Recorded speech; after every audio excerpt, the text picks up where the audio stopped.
Do you remember that point where your child decided that they're just not good students, school is not for them, or a specific class is just, they're not meant to be mathematicians, or history is not for them, writing, they're bad in writing, and they just came up with their own conclusions, those self-defeating thoughts. Do you remember those points?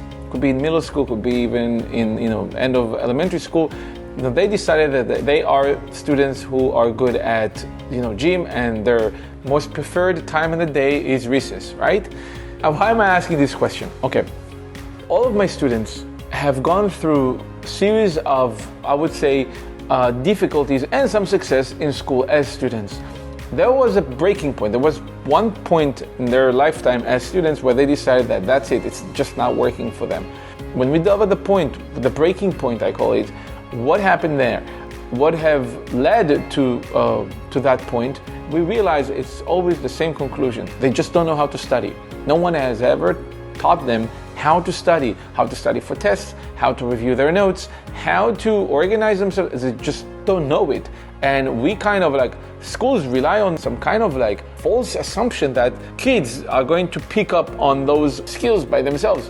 I don't know why schools still think that way, but I have noticed that there is a major shift in the idea of, okay, now we understand that students need to be taught study skills, and they need to be guided in terms of their executive functions, which is great. But if you are watching this video, I want to tell you that if your child has given up on studying for tests, or just developed an anxiety because they have experienced so many difficulties and failures, it's mainly because they don't know how to study.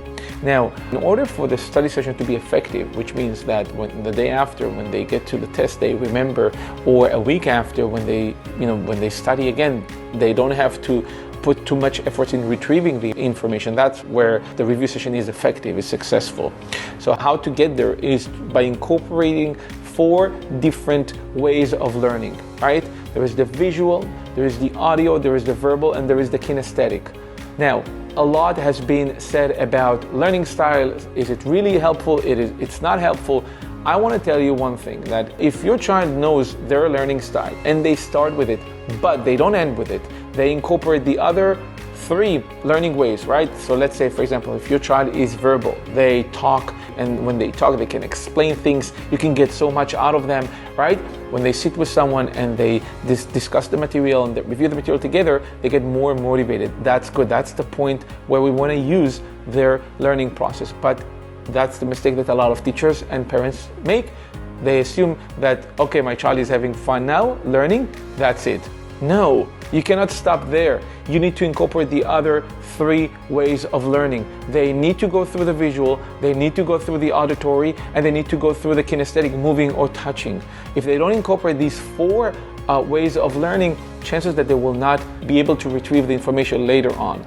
All right? So 1, know their learning style, start with it, but then incorporate the other 3 ways of learning in order to make the review session effective, successful, so that they can retrieve it the day after or a week later much better and more easily. All right? So speaking about how we study, this is just one tip, simple tip that we work on more extensively in our course, in our training on executive functions and study skills for teenagers.